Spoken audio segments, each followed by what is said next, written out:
Lost it for a second. I think I'm back. YouTube is not liking it. YouTube is back. Twitch is cool because Twitch doesn't care. Twitch just says, I'm listening. I'm listening to you, Scott. And so we're trying this again. Looks like there will be a very short YouTube video that I'll have to go back in and delete. Anyway, this is Daily Game Design. I have a couple things to describe. First of all, Monday night, really nice turnout, great variety of people and games going on the tables. This was, well, it was a little incidental because after the retreat, I had some follow up to do with a couple people about getting their raffle items to them. So I let Latasha know. Latasha and Ming are connected, and so Ming came along with Latasha. They apparently set up these four ladies set up a mahjong date somehow. So that was very, very cute, very fun. They were kind of loud, honestly, but it was awesome to have their energy there in the space. And anyway, that was cool. And then Jim came to get his Keyforge cards, and so we also had a visitor from the mainland, from Boston, come through, which was great. We had guys come through to pick up games that I was giving away, and then a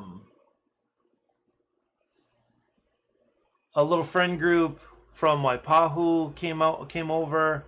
We missed a few regulars, actually, now that I'm thinking of it, but the space was already a little bit full. Oh, my dad's texting me. Sad Bills game. Don says he's not going to watch the next couple of games. Gets him too upset. Yeah, I get it. Since living in Buffalo and being around some of those guys and being able to watch games with them, I am more attached to the performance of the Bills than I used to be. I'm still okay at the end of the game, but I'd like them to do well. And it is exciting that they are doing pretty well, but then they implode, and that's been the case the last few seasons. They typically have a strong start, and then they just start doing pretty poorly. They get injuries and stuff like that, and it's sad. I mean, it's the gladiatorial arena out there, and not safe and whatever. Anyway, my family, at least my dad and some of his friends, they get pretty caught up in the games. Okay, so last night, nice population in there, and we had everything from, we had mahjong, and Terraforming Mars was going. The guys, Reese and Tyler, they were playing a couple card games. I went through 3 games. It was me, Jeremy, Jacoby, and Andy at first. Andy was the visitor from Boston. And we played, at first we played Rapa Nui. And I was very pleasantly surprised with Rapa Nui. It wasn't everybody's favorite. I can't say it's a genius design or anything like that, but there were really basic, well-defined thematic tensions in that game. I was really... Let me see if I can pull it up. Well, partly I got it because my friend works in Rapa Nui. So occasionally she was thinking of going. She was intending to go back. And anyway, it was a part of our conversation. And then I saw it at Armchair. Sent her a photo of it. And then was curious about it. She's like, oh, maybe I'll buy it and take it with me. And I looked at it and I thought, I don't think that is going to be a great fit for like non-gamers. Yeah, let's see, what's the game based on? By the way, welcome, Unfocused Gamer. Rapa Nui is... Did I just open that? No. So Rapa Nui is also known as Easter Island. It's off the coast of Chile. And this is where they famously erect those torso statue, giant statue things. Oh, my game. My game is based on it has some similar mechanics to one not one deck. 5-minute dungeon or 5-minute marvel, in that there's a timer. But that's like mechanically what's going on. There's also a card in the middle. It doesn't look like a card here, but there's a card in the middle that is ADRA HQ. ADRA is a non-profit organization, a humanitarian organization that does a lot of service around the world, or they have done a lot of like emergency response, or they do development work. So I'm designing that game. This game, it's a card game, designing this game for them. And in this case, there are the 4 quadrants of like north, south, east, west. There are challenge cards, piles of small stacks of challenge cards in each quadrant. Those challenge cards have icons that show what that situation, crisis, or opportunity, what resources those events need. And the players have cards, and you'll see it. I'll run it in just a little bit. This is actually basically a web app version from Google Gemini. I'm gonna be playtesting a little bit here in just a little bit. Yeah, so Rapa Nui. So a couple of big picture things here. The goal is to set up these statues and decorate them with these hats. The statues, I think, are Moai, and the hats were Pukao, I think. Anyway, I thought it was nice. In the rule book and in the game, they use thematic language, like terms local to the island. Anyway, so this island has a history of building these statues and erecting them up, I guess, along the... I don't know, I've never been there. Is this along the coastline? I'm not really sure. Anyway, so they had to transport these giant, heavy blocks of stone, and I guess they even sculpted them in the quarry, which is represented over here. And then there's this other quarry where they would have built these reddish hats. I've actually never seen these decorations before, like represented, but anyway, it's not my history. I guess I don't know much about it. Anyway, what happens during the game though is that you have some number of workers at the start. I think you have 4 workers. You have one guy that lets you change the turn order, and then you have a couple more workers. They're 2 different kinds. One's like a normal worker. One is called the chief. They let you... Oh, it looks like either we got mixed up or they got mixed up. It looks like we got mixed up. But the chief helps you build stuff. Anyway, you place your workers out onto the board in a couple different ways. They either become sculptors, which means you place them here, and they help you... they are what allows you to build the actual statues. And then there are transporters. Transporters get placed out onto the map. And there are icons associated with these transport spaces, and also the places, Ahu I think they are, like these locations where you would set up the sculptures. So then things happen in phases. So there's this placement phase, then we reassess turn order, and then build the statues in turn order. So you get your little guy, and then from this from the quarry, if you're building a statue, there needs to be a chain of transporters to the final location, and you need to have one of your guys there ready to like set up the statue. So for example, I don't know how clear this is. I guess I can zoom in. So it looks like blue is over here, for example. Let's imagine, or no, blue is here. We'll use this blue guy as an example. So from the quarry, there is this red guy. Oh, there's this green guy in this space. You can see that there are lines that are dividing. So you're just moving from space to space. So here to here to here to here, and then over to here. And so that's your chain. An opponent standing in one of those spaces as a transporter takes a resource that's indicated in that space if you use that transporter. So that's kind of cool. That's a thing where you can like anticipate the routes people are going to use, and you can place your guys out there to take advantage of those routes and get extra resources. Anyway, so when it comes time to like erect the statues, then you follow the chain, everybody gets paid out, and then you just set the statue in there. You get resources for doing that. So this is a way to get resources. And the cool thing is that you notice that the quarry is the stone quarry is on this side, or the quarry for the statue, and then the quarry for the hats is on this side of the island. So what the hats do is they follow the same logic. You have to like transport the hat and then set the hat on top of a statue.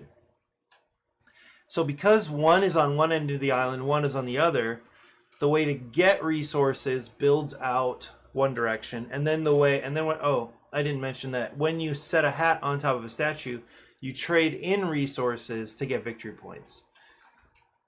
So the statues get set up kind of from one end to the other, and that's the main way to get resources. And then the hats are the main way to get victory points. Those kind of spread from left to right, as I'm looking at it. So they spread from the other end of the island. So it's a really interesting flow, and I think it's really simple, really beautiful little tension that you can kind of rush to get. And also the resources, these are the less valuable resources on the statue quarry side of the island.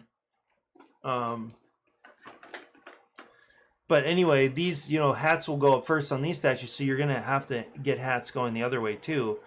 I just thought, wow, that's a really nice, smooth, simple, and thematic mechanic where you've got the statues coming up, cool, and then you've got the hats going on top. And at the same time, you're doing some engine building because you're buying upgrades for your little village. You can add more guys. You can get a couple of special abilities. And then also when you place the statues, you get these one-time use tokens that are pretty strong. So I thought, wow, this is actually way more clever than I expected. I thought it would there are some rules exception-y things going on. It feels a little weird. The icons are not great. They're not horrible. So it was definitely a learning curve, but I thought, wow, this is better than I expected. So that was a fun experience. Then we also played Parks and Potions last night. Parks and Potions was sent to us by Parks and Potions. Yeah, here it is. Was sent to me by Chris of Moonsaga Workshop, and it missed the retreat. But anyway, now I feel the privilege and the obligation to share the game around with people. So we played it last night. And what was great is there was a new guy there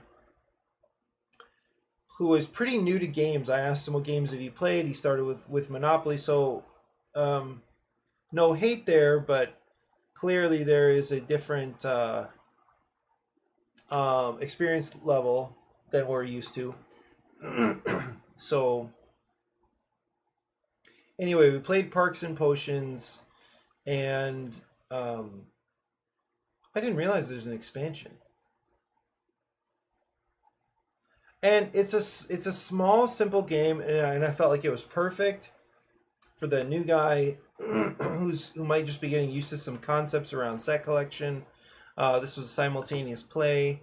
So there are some things that would be very, very different from some of the games he's used to. And I thought it's a nice introduction. There's definitely some resource management with the limited um, the limited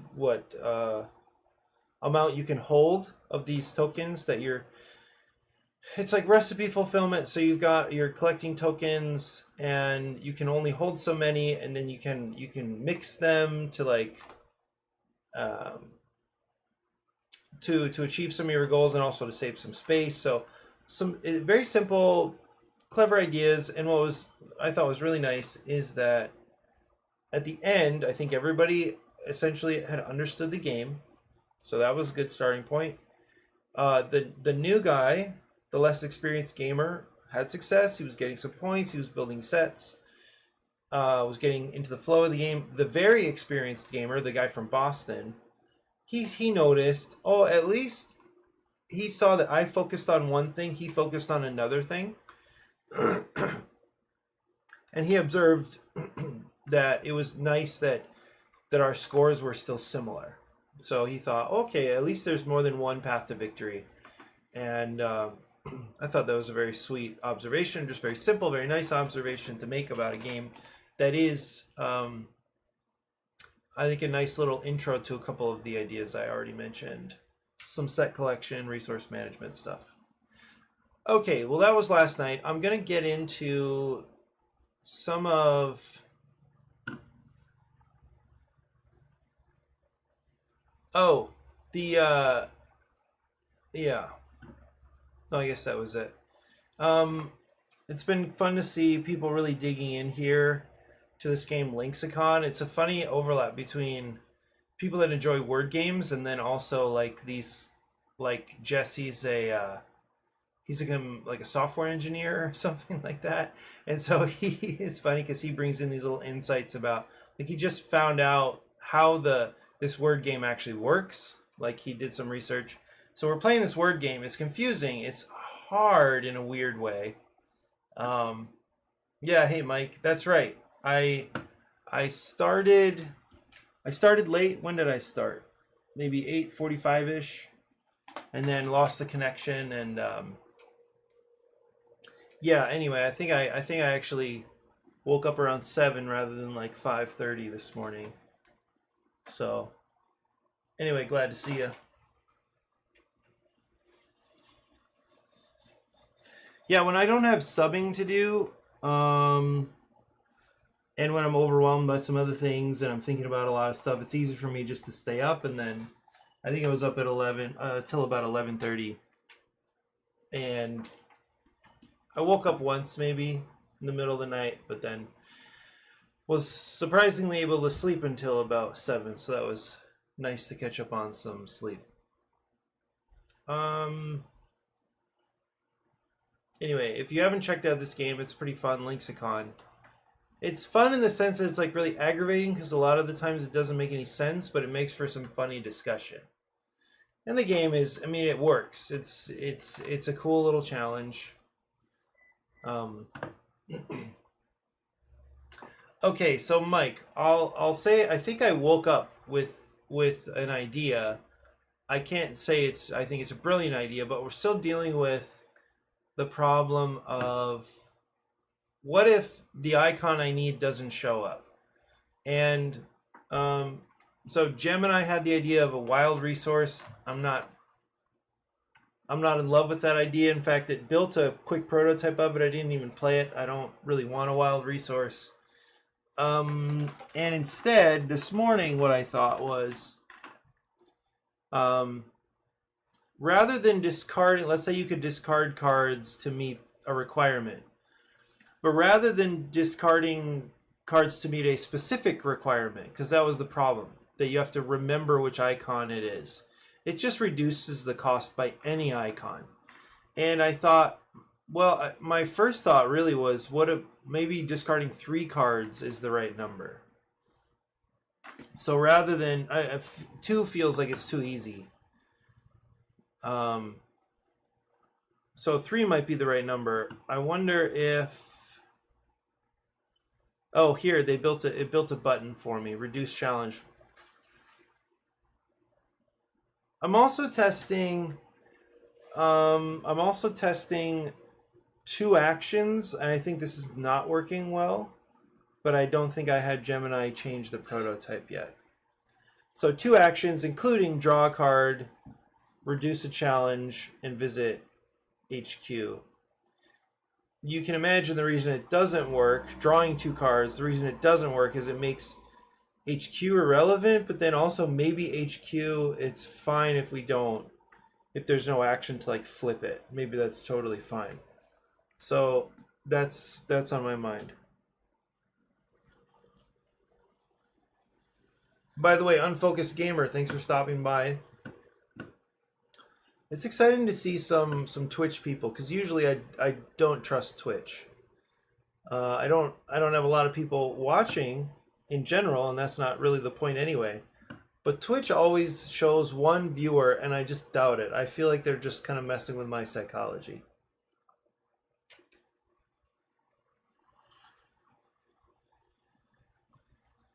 Now that everything is streamlined a bit, can you have a wild resource outside of the player's decks? Like you start with volunteer cards that are wild, accessible to everyone at the table at any time. Huh.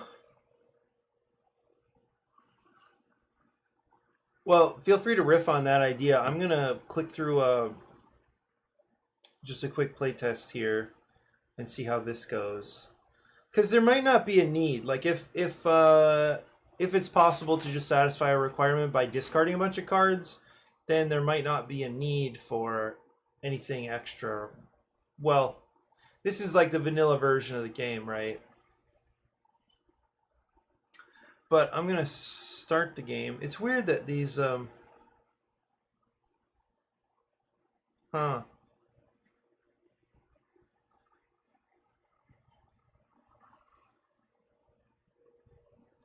Let's see. It actually might be cool without caring about the middle card. So let's just see what happens. It's funny, like, I don't know why this is the case, these hidden buttons. So I'm going to start timer. It drops the cards in here. And already, I can play one. And then I'll draw one. So next player. I think I'll draw 2 actually. This one, maybe refocus. No, this guy's got the stuff we need, so I'll just draw 2. So I don't love the size because it's forcing me to scroll up and down. How do I make this full screen? This is kind of an odd downloads panel.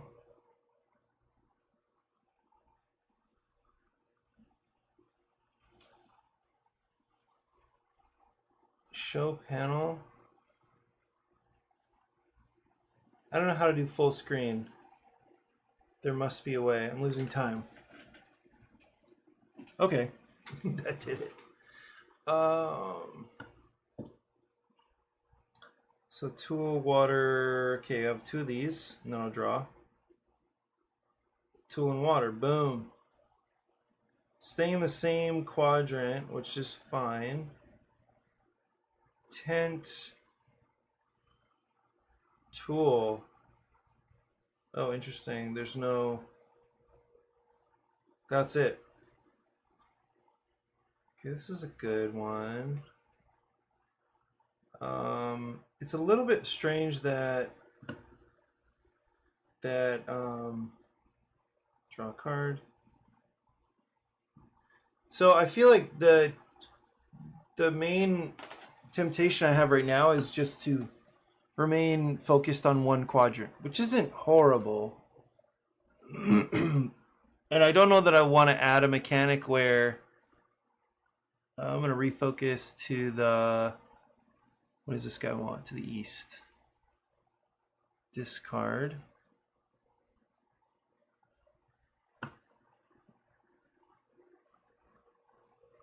Okay, draw a card. Not good for this guy. I'm going to try this. I'm going to reduce the challenge by 1. Discard 1, 2, 3. There's supposed to be a flag on the card. I don't know what just happened though. So there's one. Oh, did I meet the requirement? Maybe that's what happened. Water. I need water.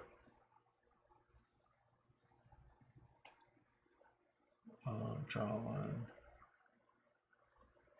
Oh, got it. Okay. One. Draw books. No books.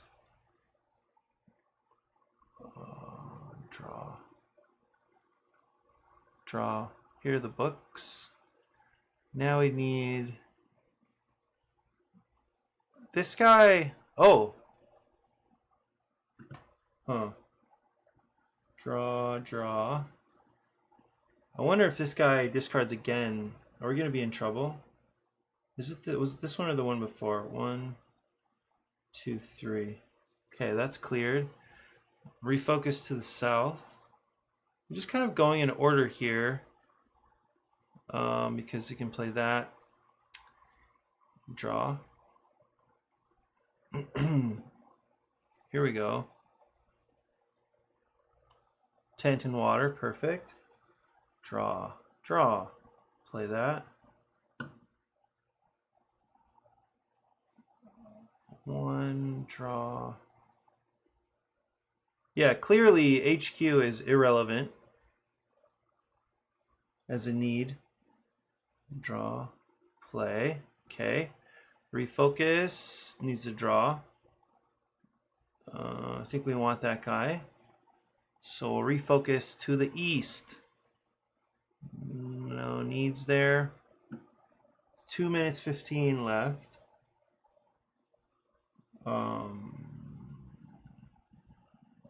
Draw. Okay, water. Wait, what? Oh, what? I refocused. It's funny because these are in like a weird order, so I just refocused in the wrong direction. So I'll refocus west. So now the water. Now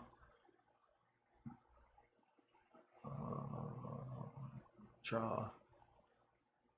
That was great. Really good. Draw. Draw. Oh, that's a good one for us right now. Draw. You know what? I could reduce by 1, 2, 3 because it looks like we don't really need apples right now.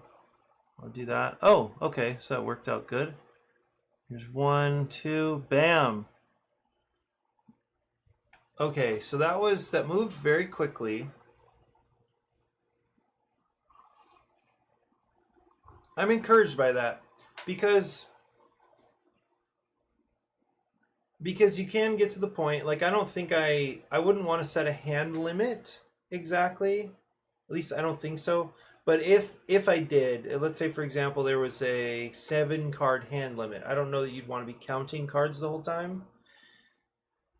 I don't think that fits the spirit of the game. But there was a time, especially later on, and when there was one icon left, or I have all these cards, but none of them have the icon I need, I felt fine discarding 3 cards. Maybe it wasn't a great plan, but it felt okay. I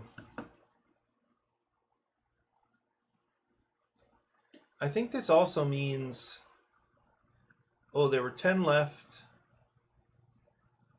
There were also a lot of cards left in the players' decks, so they shouldn't feel a ton of pressure.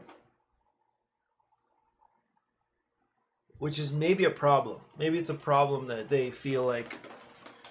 I mean, so all of them could have discarded to reduce everything by 3 or 4 icons, and that's not good. I feel like that might be a little too loose. So, because this went so fast,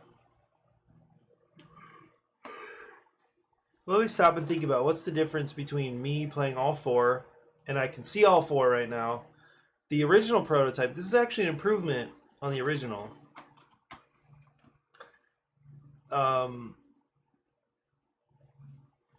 Yeah, the original prototype only showed me the active player's cards.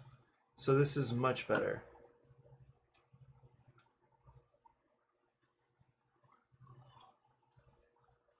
I mean, it simulates the cooperation better. Although, refocusing...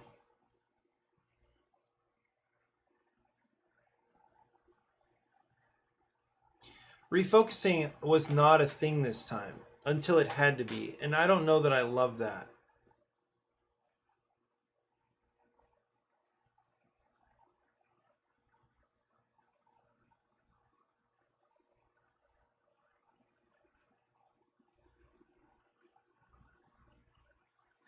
I wonder if we need the cost for refocusing.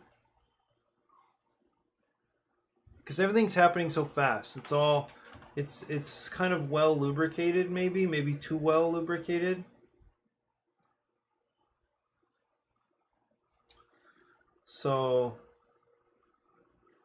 so a cost is not horrible, but what if a refocus was one action? What if it just cost an action? I'm tempted to do that. I'm gonna try that. Any well, how do we get back? By the way, I just saw that somebody, one of the servers I'm in, posted this link. Where did she put it? Submission opportunities right here. So the Ion Award, it has submissions due by December 1. So I saw this, I was reading about it a little bit this morning, and I think I know I have 2 games to submit.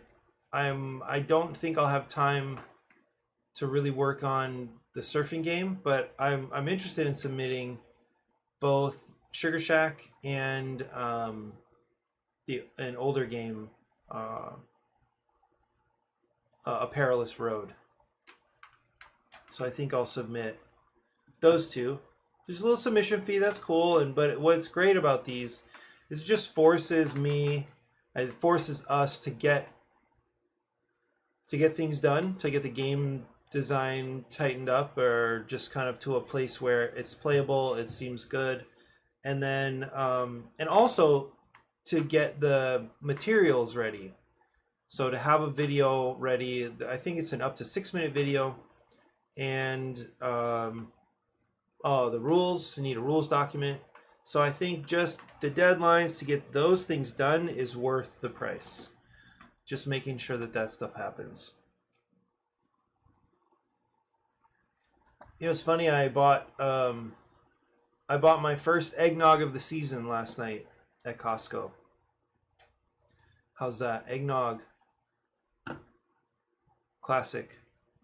Okay, so I'm going to I'm going to do a couple things here. I'm going to try a couple tweaks. Can always revert after this. To make a couple big changes. Remove the option to visit HQ, as it seems like it's no longer a relevant action. Make refocus free. No. One action, but it does not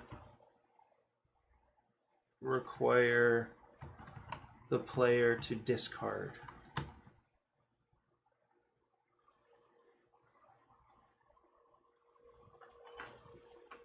Yeah.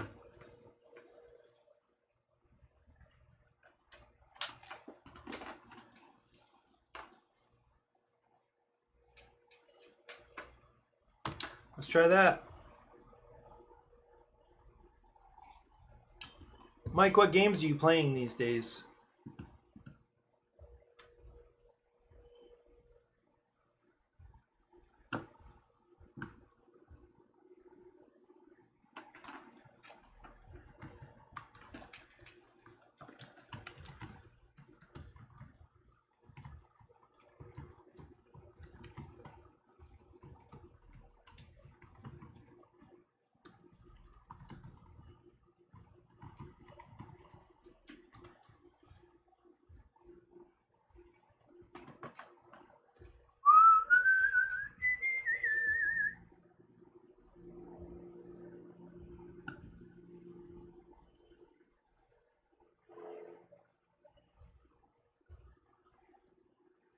Oh, good. It's good to see some life here for New Kingdom Gaming.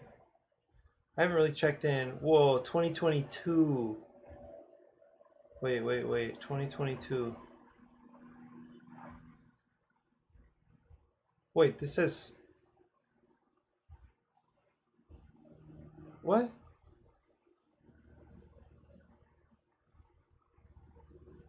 Oh. Oh, nice. Okay. Food chain magnate. Always. Play some Sky Team with my wife. Other than that, just some randoms. River Valley Glassworks, Harvest, Splendor, etc. Food Chain Magnate, I haven't tried yet. I would like to try it. I'm getting my courage up for bigger games like that. I'm not excited about sitting through a teach for that game or any similarly weighted game, but I'm getting closer. I think I mentioned that we played Prague on Sunday evening, and that's not a massive game, but it is. It's definitely like midweight Euro, and I'm those are a lot more digestible for me these days than they used to be. So I'm kind of getting closer to moving up in weight classes, but I'm not excited about it.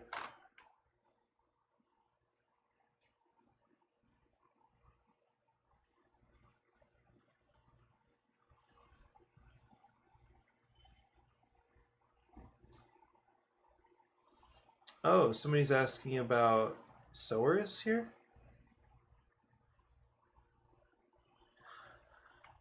Designer Showcase, what's going on in here? Calling all dungeon crawler fanatics.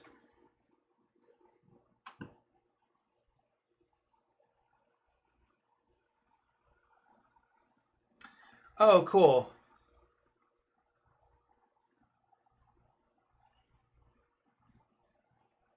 You have casual players and teacher. And I don't know if Stefan owns it. I feel like this is exactly the kind of game he would own, but I don't think he does. But Stefan is a very, very capable teacher. He has a really good structure. He has a good balance of like details you need to know for strategy, but also like not gonna over. Um, okay, Bus. My friend Josh has Bus. I've said several times I'd like to play, but just haven't hasn't worked out yet. Okay, let's see if Gemini got it. 2 major changes. Here are the changes implemented. Visit HQ removed. Good. Refocus is a free action in terms of cards. Good. Now costs 1 move, but no longer requires a discarding a card. The refocus action is instantaneous. You simply click the quadrant. Cool. Reduce challenge action maintained. Good. Reduce challenge action remains separate, still costing 1 move and requiring the discard of 3 cards to apply the reduction number.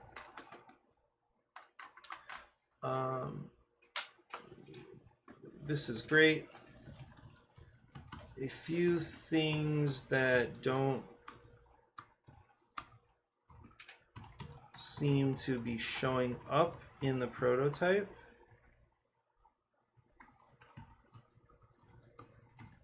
So the close button and the start timer button are both nearly invisible. And the flag marking the challenge reduction is not showing. You make these little tweaks.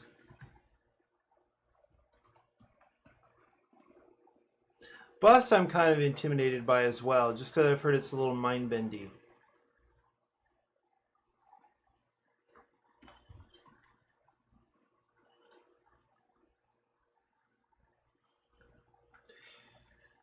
Although I've played Anachrony, because Bus messes with time, right? And I've played Anachrony now a couple of times with Stefan and my other friend Jim. And that one it's meant to represent time travel. It does, in a way. At least that you can borrow things that you need to go. You need to use like the time travel ability to go back and pay off. But it's awesome to be able to take loans, and then the fact that they represent it on the timeline is, I don't know, fine. And the further you get from it, the harder it is to get back. Maybe that's also thematic. But it's really just a loan system with some extra conditions as time goes by. So I don't know how bus messes with time. I think we're going to be there in a second. This is so incredible, this superpower of Gemini, just like building stuff. I haven't asked it to try to build any other prototypes, but I'm excited to see what its limitations are. I have a couple games that for sure would be totally fine. A couple other simple card games.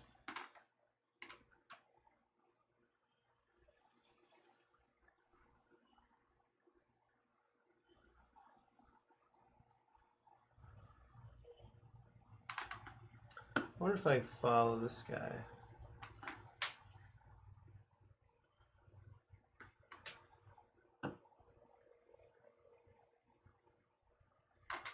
Oh, bus doesn't really play with time. Okay.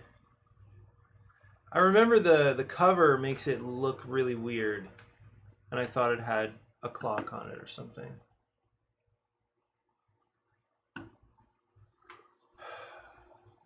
We're getting there.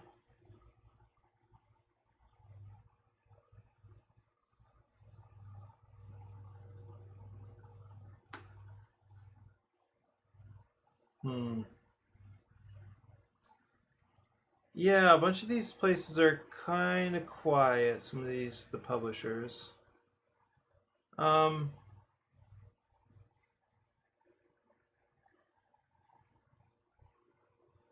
this is cool. What did I just see? Receive notification. Zatu's received the pallets 20 minutes ago. We'll verify backer data.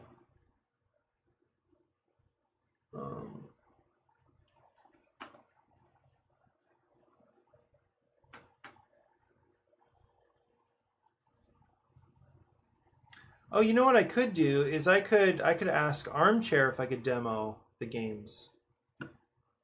There are things that fulfill each round, and what fulfills goes in a cycle, going to the next thing in the cycle each round. The time travel just stops that from happening this round. So the same thing gets fulfilled twice in a row. I can't imagine this has anything to do mechanically with what you're talking about, but it reminded me of oh, come on, Tzolk'in, where you just like put stuff on wheels and those wheels take time to get where you want them to go. So it's almost like a little investment in the future, something like that. Like you have to anticipate something that's going on in the next round, or set yourself up for stuff going on in the next round. Yeah, I don't know. My friend has it in his car most of the time. We just need to play it. I don't know how long it takes. Okay, are you ready? Oh, looks like it's frozen. Oh, that's unusual.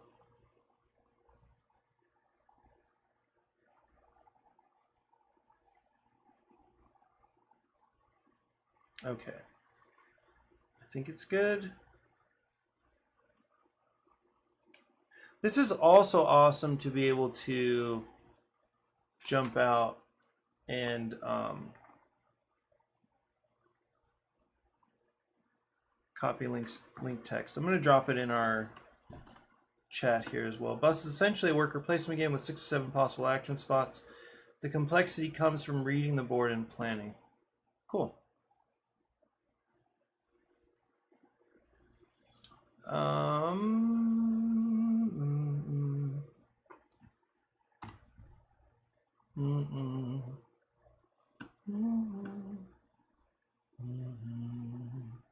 It's still going.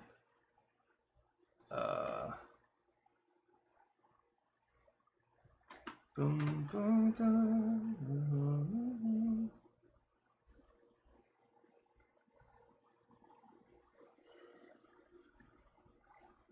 Also, anybody in Twitch can play along as well.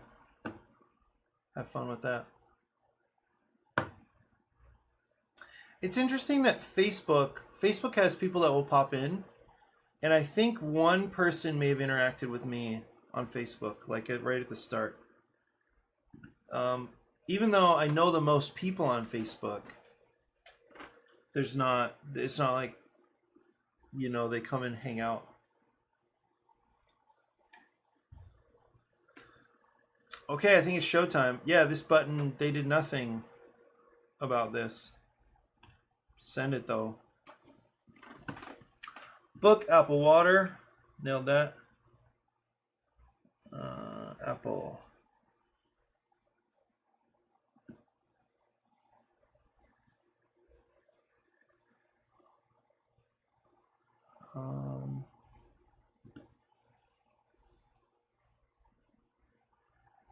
So this, I think,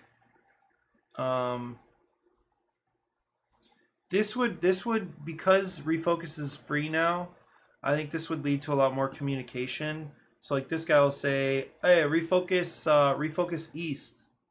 So I can do that for free. Then do the apple, go for the book.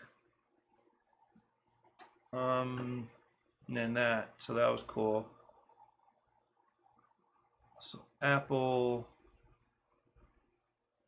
that thing. I forget what some of these icons are actually. Refocus where?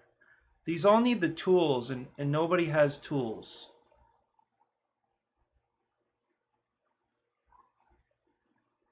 I'm gonna draw. Okay, I can play that. Draw. Okay, now I need apples. There's one. Oh, there's a tool. We'll come back. Oh, actually, wait. This guy says refocus. Oh, if I refocus west, then and draw one, this guy can do it by himself. So that's sweet. Refocus. We still don't have the apples we need. But this guy's gonna refocus east. And oh, yeah, the icons, the display is not quite right with this situation. Draw.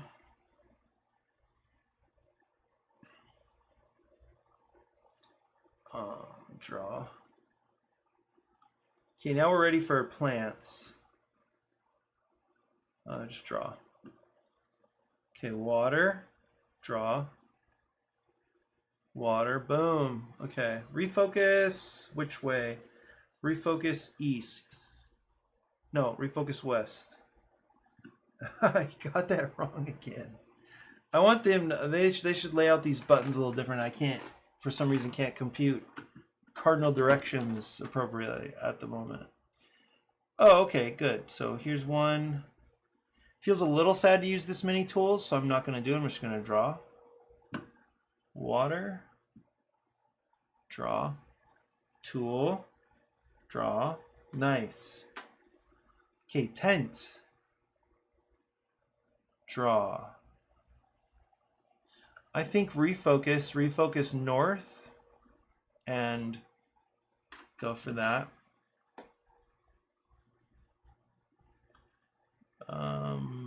Draw.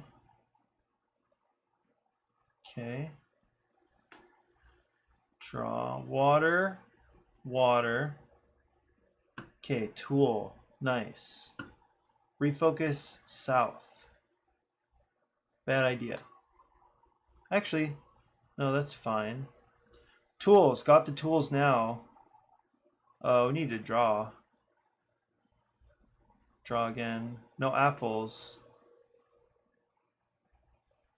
But this player is asking for a refocus, so player 3 is asking for a refocus. But player 1 or 2 can also do that.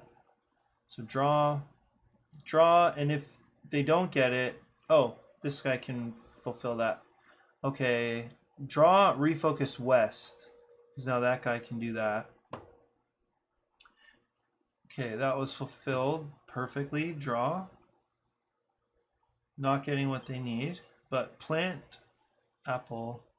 Oh, refocus south.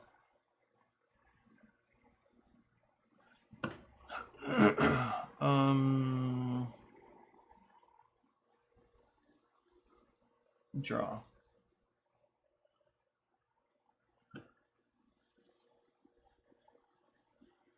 Nope. Draw. Okay, seedling. Draw. Draw. Oh, there's another card? I like that, at least I can't tell right now, but it kind of adds to the intensity that I don't really know how many cards are left.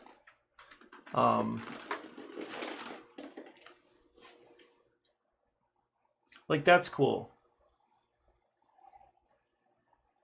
And in real life, like actual gameplay, you would know that there's a card underneath, but you might not be able to count them right away. I guess you would know for sure if there's only one left.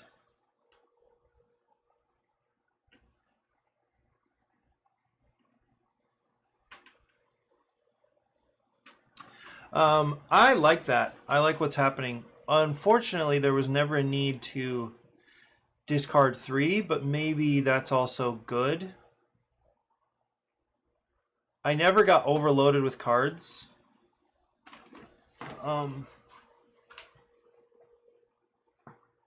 Because it didn't hurt to refocus. It just took an action to refocus. Yeah, so I actually really like what's happening here. It feels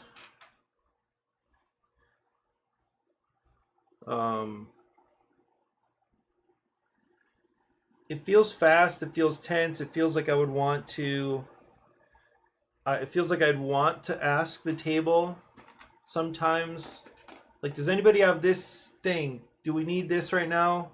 I can refocus as one action and then play a card. I like that I don't have to refocus and think about what a card to discard. I like that it's just take an action. So to me, this sounds very, very clean, very playable for a mass market, and in the sense that it's do 2 things on your turn: draw a card, play a card, refocus, or discard 3 cards to count as any icon. That last one I think is the hardest to teach. It's the hardest to describe because it's not a specific icon.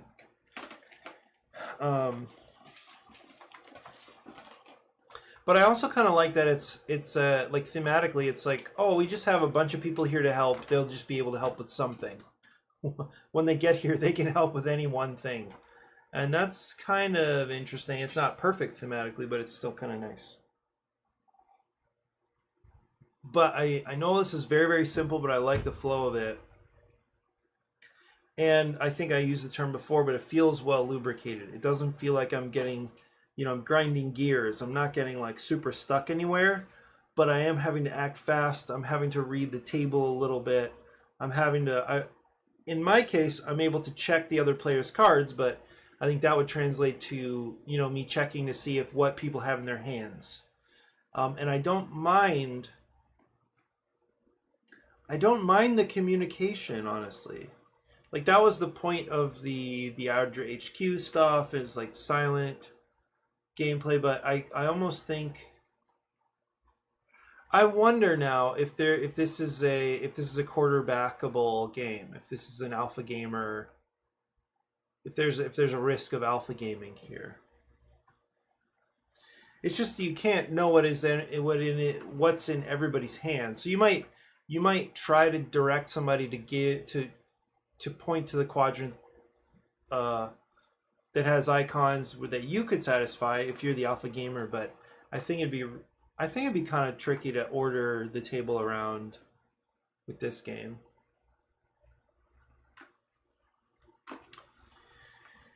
Not too sure about that, but if that feels right.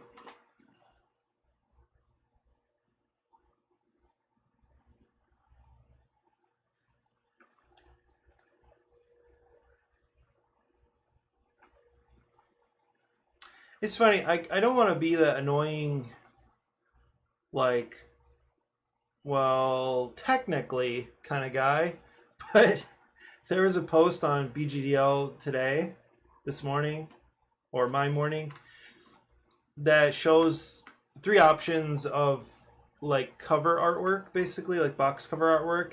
It's called Eye of the Storm, and the artwork looks kind of cool. It's probably AI type of stuff, but at least the style is interesting, and it wouldn't be that hard for an actual artist to replicate. But maybe, I don't know. I'm not an artist, but it's called Eye of the Storm, and the thing is, the game is about tornadoes, and so I thought, wait a minute, do tornadoes have eyes? Is there an eye of the tornado? Because certainly there is an eye in the hurricane or cyclone or typhoon, but but I thought, I don't think there are eyes in tornadoes. So then I went out and read some stuff, like just kind of Googled around for a little while, and there are eye-like structures in a tornado. I mean, especially the huge ones. And apparently, this is like Reddit discussions and stuff. Apparently, there are some number of eyewitnesses who say they have experienced the eye of a tornado.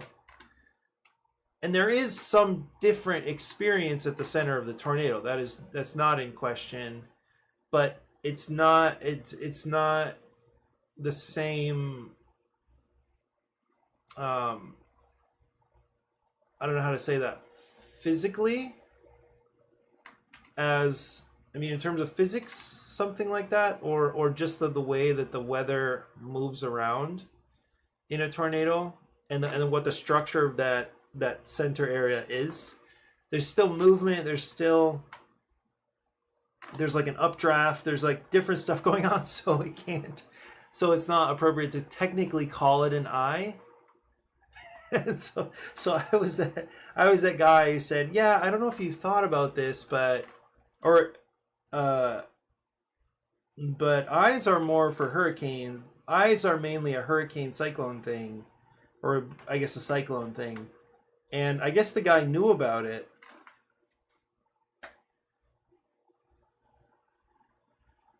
Oh, the guy says they're not AI generated images though. And I saw the images go from early drafts to this. Oh.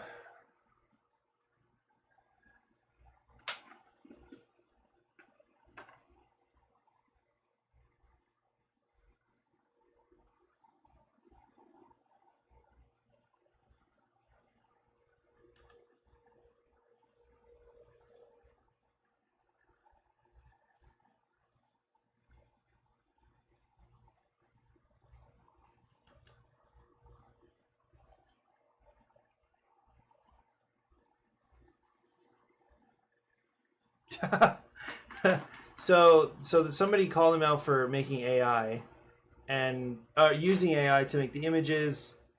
I don't really care. I mean, I use AI for a lot, as you can clearly see, and I get that there's a real concern about eliminating jobs and work for artists with the use of AI, and the AI is inferior to what the best artists can do. And of course, these are just drafts, so that's why I have no issue at all with the use of AI here. But it's funny that one guy says, hey, these look like AI. The other guy, the original poster, says, I've been working with this artist for a long time. He doesn't use AI. He's against AI. Then the conversation continues. Oh, it's kind of weird that there are like extra windows in the truck and some other stuff like that. And then the original poster comes back and says, actually, the artist now mentions that the right one has some AI changes to try different colors. So, anyway, yeah, check your sources, I guess. Anyway, not a huge deal, but it is it's a weird time. I have a student who definitely has been using AI tools, and it's weird because I'm teaching this English class, and so like grammar checking, spell checking, of course, those things are commonplace, and they're basically recommended at this point. Like, just, you know, have these tools going in the background while you write. And so somebody might ask, well, what's the real difference there between that and using an AI bot to like help me write or like fix my stuff? There's not a great difference, except what I was thinking is that the grammar checkers and those, they catch mistakes or inconsistencies, or I think they might have some word suggestions, but I don't think that's common. They don't actually produce the language, not that I know of. They help you find mistakes or problems with it, but the AI tools, of course, they actually produce the language. Even if it was your idea, they put your idea into their words, which is different from having a grammar check done. Anyway, lots of AI discussion and issues and puzzles, for sure. Okay, so let me take note of this change here. Oops. So the change being that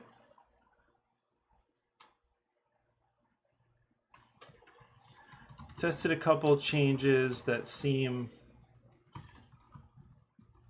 really productive.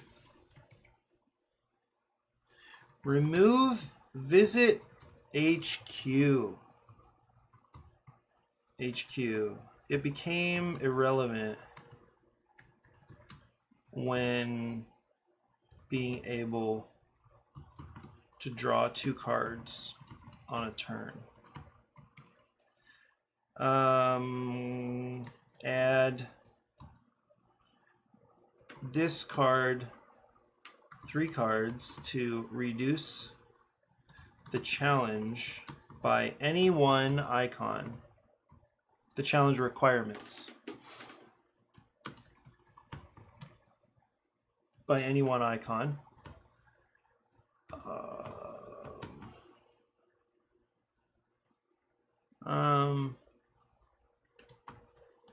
What else? What else did I? Oh, change. Refocus takes an action, but does not require discard. So take 2 actions on your turn. Is it take 2 or take up to? I guess take up to. Take up to 2 actions on your turn. Draw a card. Refocus. Play a card to a challenge card.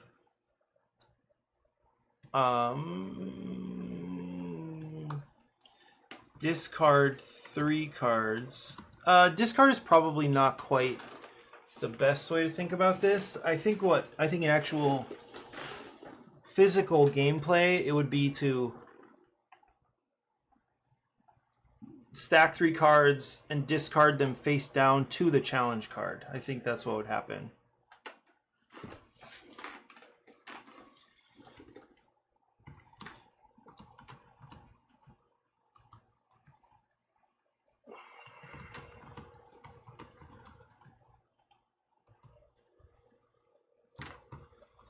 Reduce the challenge by any one icon.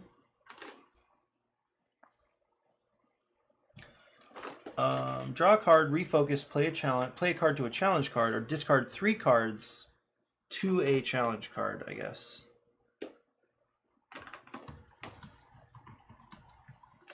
To reduce the challenge by any one icon. Was there anything else?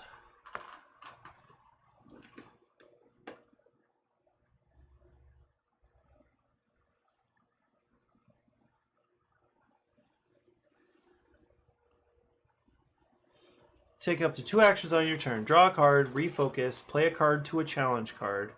Discard 3 cards to a challenge card to reduce the challenge by any 1 icon. Remove, visit HQ, add, discard 3 cards, change, refocus takes an action but does not require a discard.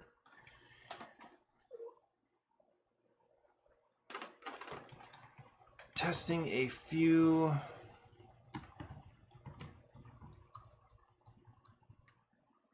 that seem really productive. I guess I think it's this one. I wonder if these will persist, like if these links are stable. Prototype here.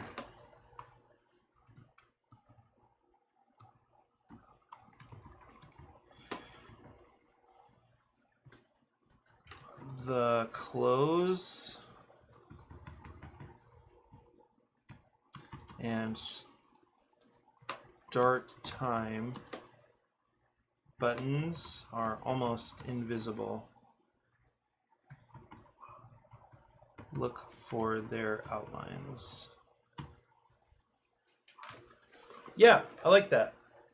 Very, very small, very, very simple game.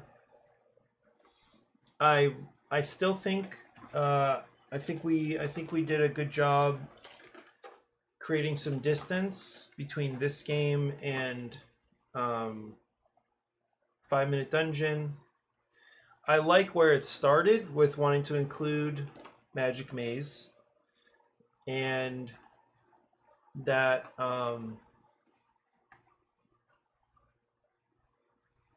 yeah, the essence is still there in the group being able to choose what to focus on, but of course it's essentially different too. Yeah, I feel good about this. I feel like it may feel slightly familiar to some people. The time pressure is there, the recipe fulfillment is there, but I don't know of any other game exactly like this at this point. So I'm going to play test it a few more times, maybe not today, but I really like where it's at, Mike. As always, I appreciate the thoughts you've put into this. And now I feel like if this is the core, and I'm not certain that it is, but it feels like it could be. If this is the core, then what remains is like tweaking the difficulty by adjusting the time or adjusting the number of cards in each pile. Playing with, I don't know, I think the icons are probably fine. Gemini took care of some of those details, and with the spreadsheet stuff I saw, I'm fine with whatever that is. Anyway, I like it. I think it is expandable. There would be ways, I don't know, like Mike, like you know, you're thinking about some other little types of interaction or other things that you could develop throughout a round, like whatever, you know, volunteering could be. So I think there's opportunity here for the game to become more complex, which is very cool. But I think this starting point is a strong starting point. There are little things about it I almost wish, you know, there might be a touch of rules overhead, a little. It might be just beyond what some super mass market people would be willing to play. That's hard for me to imagine, but it's possible.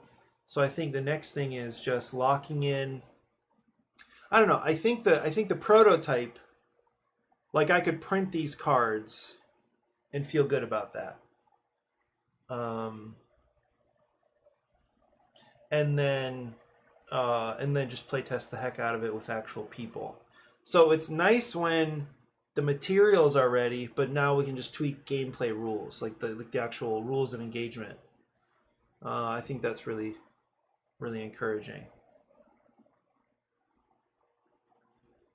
Yeah, so even the stuff I have to build the TTS mod, except for, oh, I just realized this. The layout on the cards is not great for holding cards. I'd say that's the main challenge with what I have here for the prototype.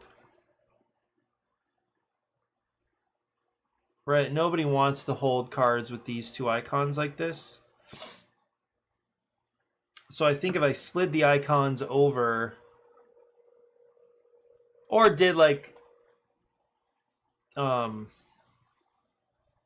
playing cards, what do they have, or cards that do stuff in the corner, they might put the two icons up here and maybe another copy of the icons down in the bottom corner. The issue is I don't have a great way of doing that right now with Figma because I ran out of the that subscription. I guess I could pay for it for like a month or whatever. I need to get into Dexterous and see if it can handle this efficiently. But okay, I think that's it for me. What are we at? An hour, 20 minutes. I feel good about that. I feel productive today. So thanks again. Have a great day, and I'll see you soon.